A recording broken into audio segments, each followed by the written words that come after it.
Hi friend, and welcome to this meaty video all about interviewing and negotiating in today's UX design job market. Look, it's no secret that the job market is rough out there. So in this video, we're gonna cover 4 main topics. Firstly, the job market.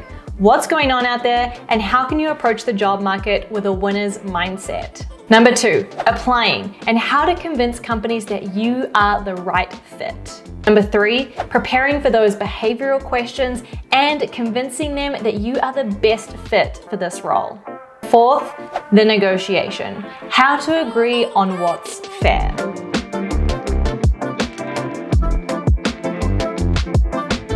You're gonna hear from myself as well as 2 amazing leaders in this space. Firstly, Rosie, who's a career coach and founder of Badass Careers, and Hang, founder of Collective Supply, a candidate-centric talent agency based in New York. Let's do it. A brief interruption to introduce you to today's sponsor, Workflow. Are you ready to impress your clients with a seamless review experience that truly makes your work shine? Meet Workflow, a game-changing tool designed for creators who want to deliver exceptional quality and an unforgettable client experience, whether you're on Figma or Photoshop or somewhere in between. Workflow transforms the feedback process into a smooth, intuitive, and polished experience. Its minimalist UI enhances every project presentation, ensuring your work stands out while keeping clients engaged and eager to collaborate. Stop the back and forth across endless email threads with clients, Slack messages, and notes. With Workflow, sharing and receiving feedback is fast, natural, and won't disrupt your creative workflow. Plus, Workflow's versioning feature makes sure that reviewers and creatives are always on the same page, making collaboration really easy. Make feedback personal and collaborative with Workflow's video tools. Guide your clients through designs with clarity and let them respond naturally, ensuring every detail is captured and every conversation feels seamless. Right now, Workflow is waitlist only, but as a loyal viewer, you can skip the line.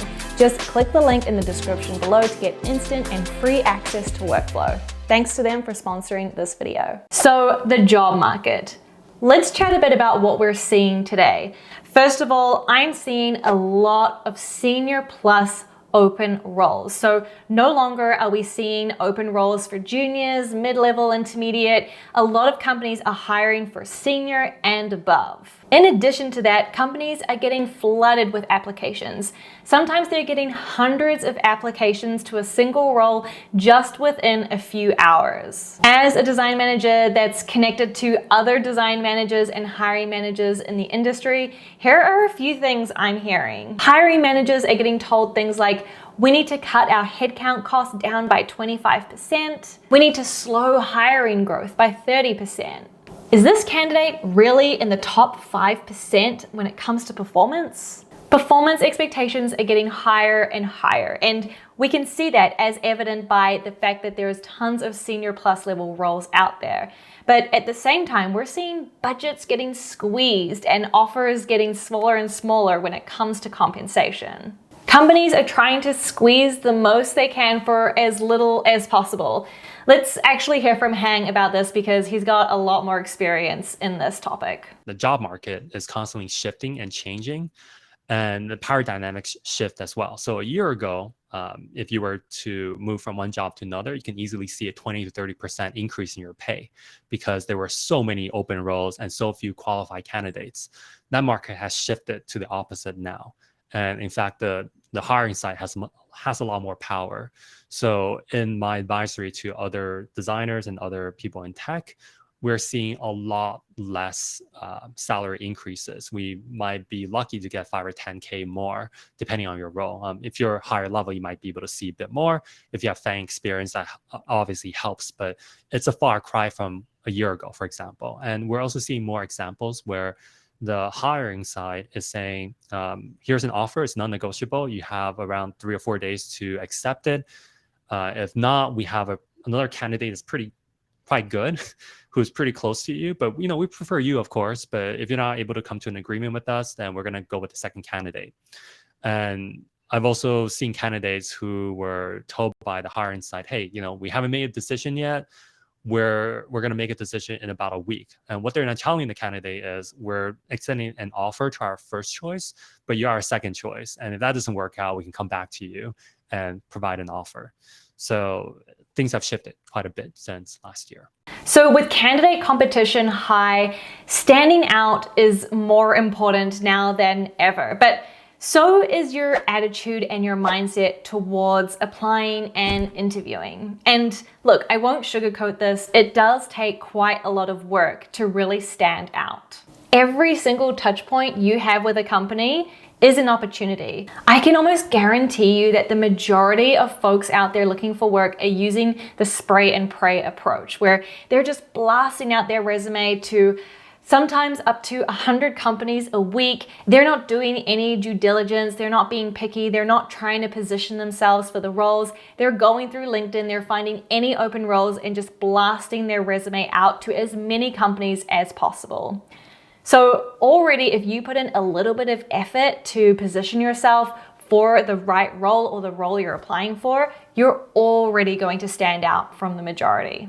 Rosie has a fantastic interview success framework to help you through this. Let's check it out. So when it comes to interview success, there's 4 main things you really need to nail. The first is nailing what we call the core questions. These are the questions you get over and over again. Tell me about yourself. Where do you see yourself in 5 years? Why this role? So formulating strong job-winning answers to core questions is always going to be important, of course.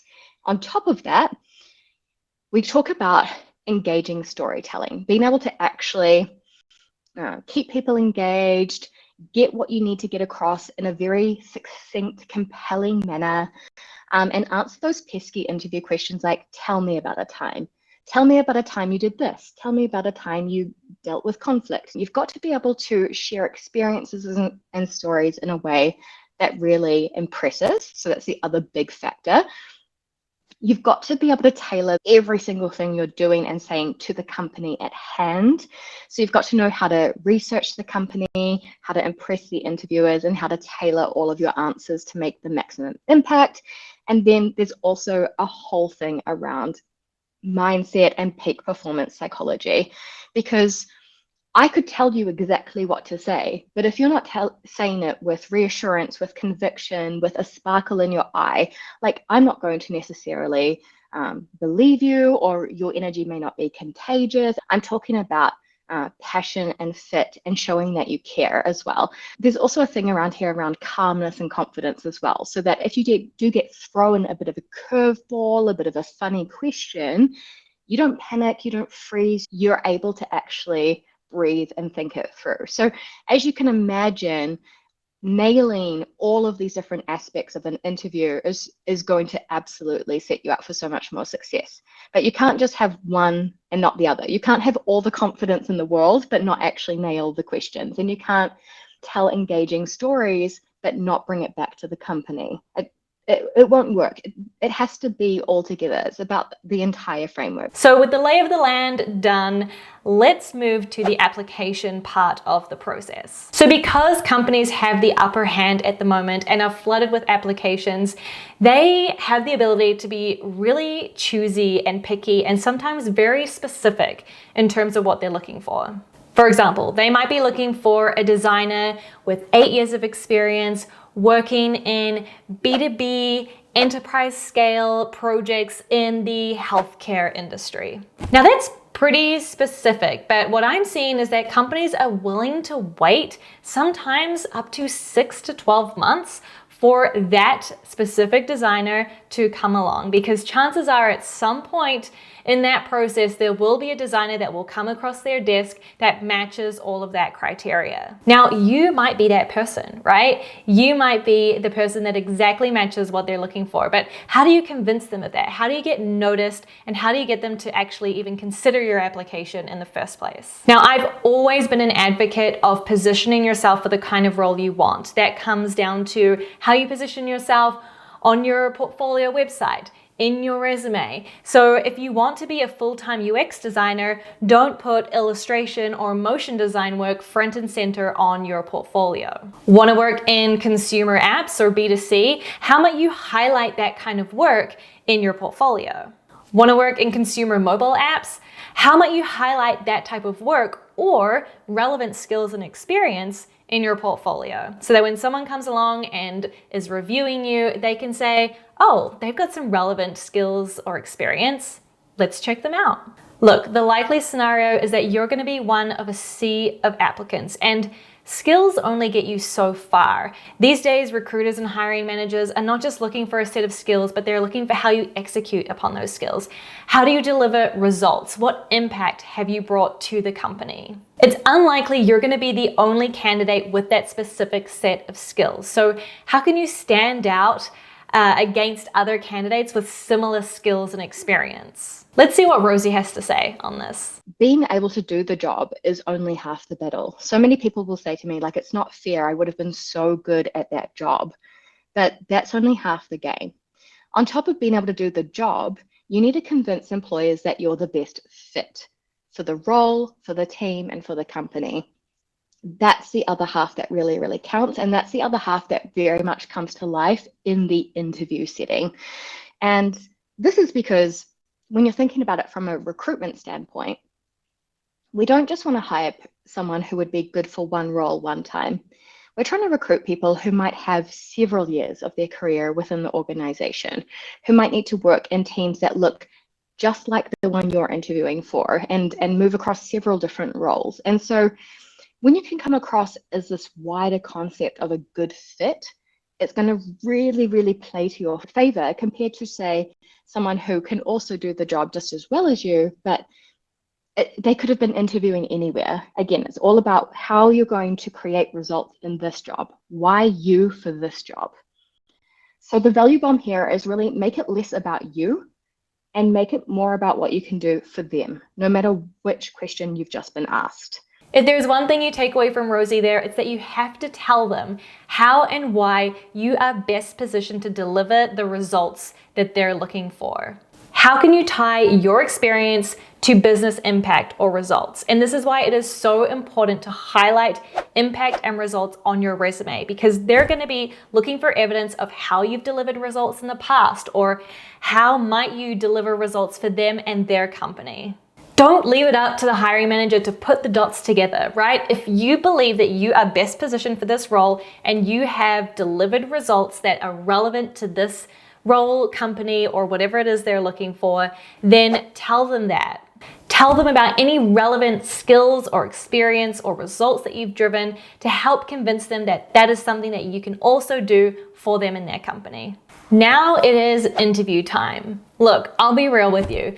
I have met some really high performing, high impact designers that are the perfect fit for a role, yet they just don't interview very well. A few common mistakes: they can ramble or waffle on and on for a really long time and aren't very concise. They don't show the right level of detail in their work. Either it's too high level and abstract or way too in the weeds and detailed.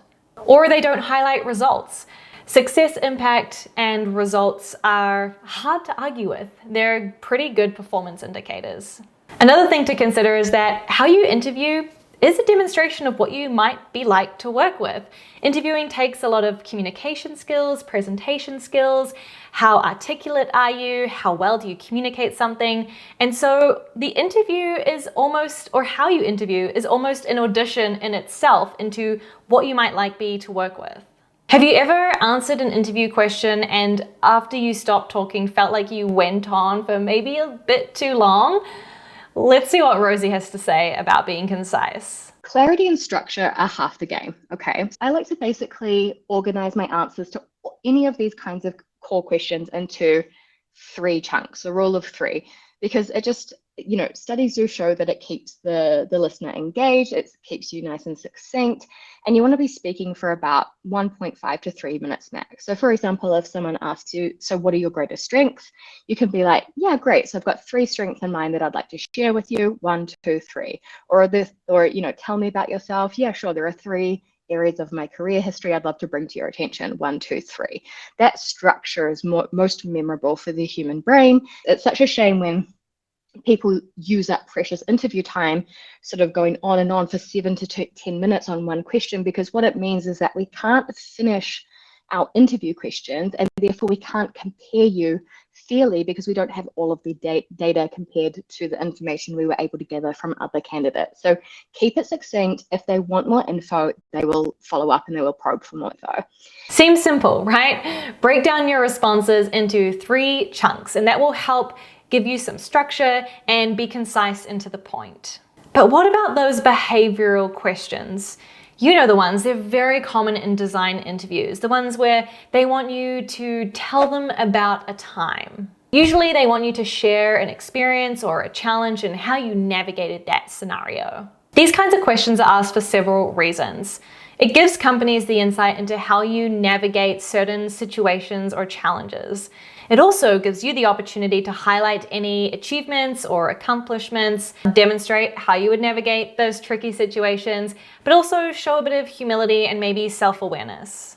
These questions are fair game and are almost always guaranteed to come up within a design interview process.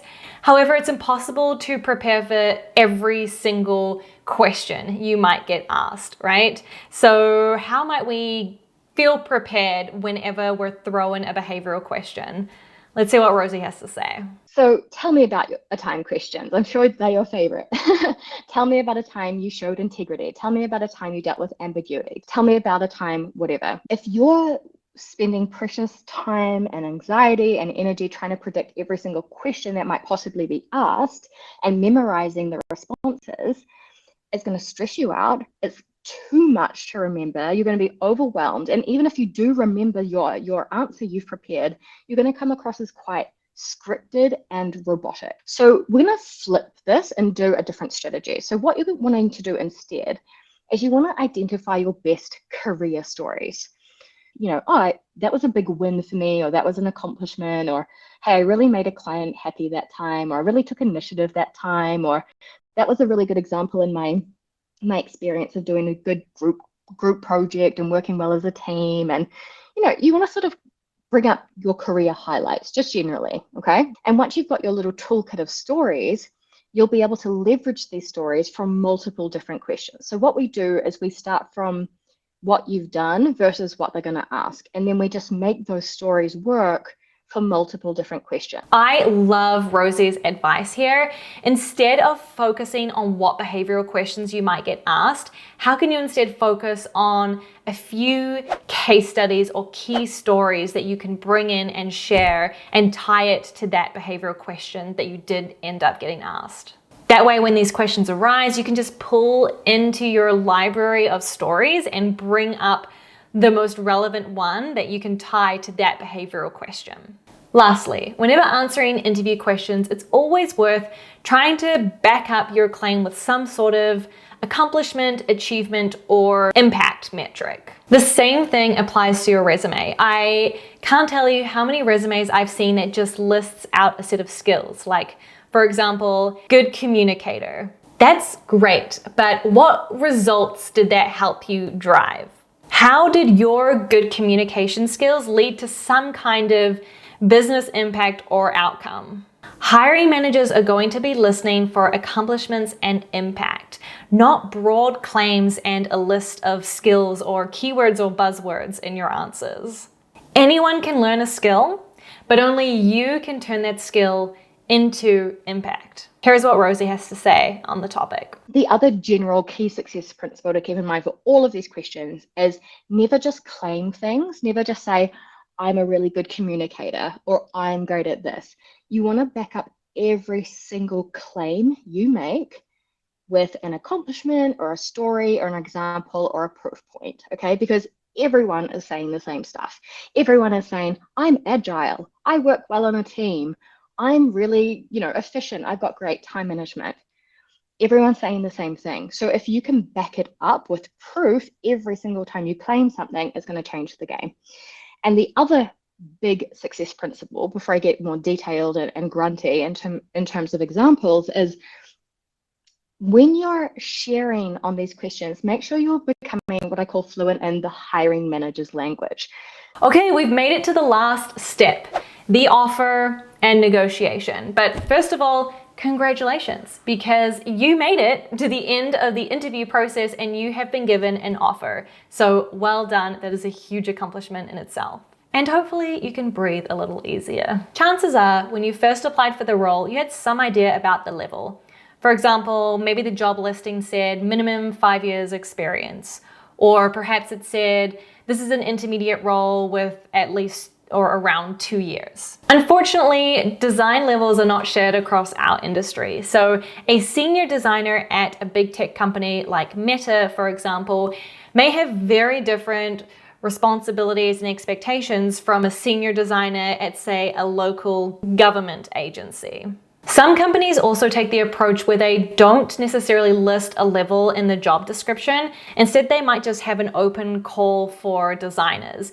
And what they typically do then is they'll come in, have you interview, and then once they have a better sense of you and your skill set and your impact and what you can offer, then they'll kind of fit you into a role or a level that they feel best suits your skill set and experience. Now, this means that in some ways the level is negotiable, or at least it is being influenced throughout the interview process based on your competencies and how you perform as you interview. Let's see what Hung has to say about this. Another thing that's really important is your pace is largely determined by your leveling. And what your leveling is how most companies have leveling rubrics.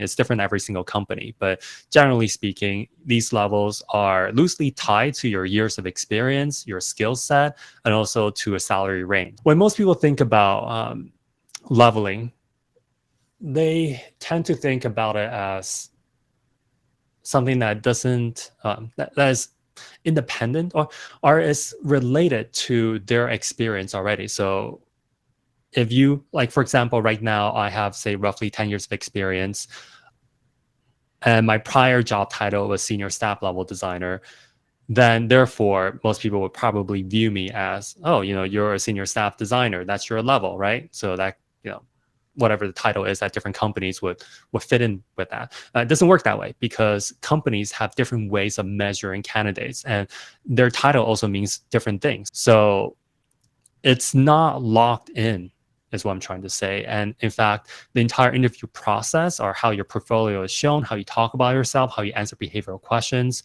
how you answer your questions about your experience, can affect your leveling. So pretty much everything that happens from the application submission to the on-site helps the hiring team determine what level you are, which then determines the amount of money that they will offer you. Okay, so it's worth being a little open-minded about the level, and maybe you can even use that for leverage when it comes to negotiating.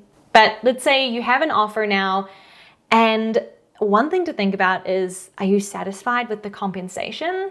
Can you trust that the recruiter went to the HR team and batted for you to get you the best possible, unnegotiable offer that they could possibly give you? Now, one question to consider is, who has the leverage here? Do you have the leverage, or does the company have the leverage? We often assume that the company is the one with the leverage, and they're probably lowballing us with their first offer, right? Because after all, from their perspective, if I say no, they'll just move on to the next person on the list, right? Not always. Who knows? They might have been trying to hire for this role already for 6 months. Maybe they hired someone and they left shortly after for personal reasons. Maybe they've made several offers already, but everybody's turned it down. You may never know their motivations or how much leverage they actually have in this situation, but most of the time they're trying to find a win-win situation, something that works well for them, that also works well for you. So are they really trying to screw you over, or do they want to help you succeed? Let's see what Hang has to say about this. I think one way that a lot of people look at salary negotiation, or how companies determine their salaries, they tend to view it as, recruiters want to screw you over. They want to pay you as low as possible. And of course, there are certain instances where that does happen, but overall, by and large, that is not the case. A recruiter's goal is not to pay you the minimum amount. They just want to close this role off as quickly as possible, make sure that the best candidate is filled for this role and that everyone's happy, the hiring manager, the candidate, and ideally, this is a long-term relationship for everyone involved. So these are their goals. It's not to screw people over or to hoard money most of the time. However, with that said, I also want people to be cautious that you cannot 100% rely on employers to determine your pay fairly. You really have to go above and beyond, not only in terms of how you position yourself, but also how you view your own career and how you talk about everything so that you can advocate for yourself effectively and get a little bit more. So I think a key thing to consider here is that negotiation doesn't just happen at the very end once you've received your offer. There are small moments of negotiation throughout the entire interview process. And negotiation can be more than just about financial compensation. There are many other things you can leverage or you can try to negotiate in order to get an offer that you're really happy and excited about. Hang has more to share. Let's see. To most people, salary negotiation is asking for more money. It's the art or the science of asking for a little bit more for your salary. And they view it as really after the offer has been extended and before the offer is accepted by the candidate. So during the whole interview process, which can take many, many hours or over weeks, they really just think about salary negotiation near the very end. And really salary negotiation encompasses way more than that. If you're negotiating near the end, you're not doing a very good job of it, typically. My belief is that it extends far beyond just asking for more money. In fact, you're subtly negotiating your salary every step of the negotiation process. In fact, when you create your portfolio or when you figure out how you sell yourself, talk about yourself, all these things are helping you negotiate your salary in indirect ways. It's not just asking, can I have another $5,000 or $10,000 more? A lot of this is very subtle. It's communicated beyond words. Okay, friends, we went through a lot in this video. We looked at the job market. We looked at applying for jobs, the actual interview process, the offer, negotiating. There is a lot to think about and consider when it comes to applying and interviewing for a design job, but I hope this video has made it a little bit easier for you to feel prepared, to know what to do, and to go and rock and ace your next design job interview. Special thanks to Rosie and Hang for sharing all of their insights in this video, and my dog who has not been sitting still at all and going up and down from the chair, but we love a little cameo appearance from Kaya. Thanks for tuning into this video. Feel free to leave any comments or thoughts below, and I will see you in a future video. Bye friends, and good luck.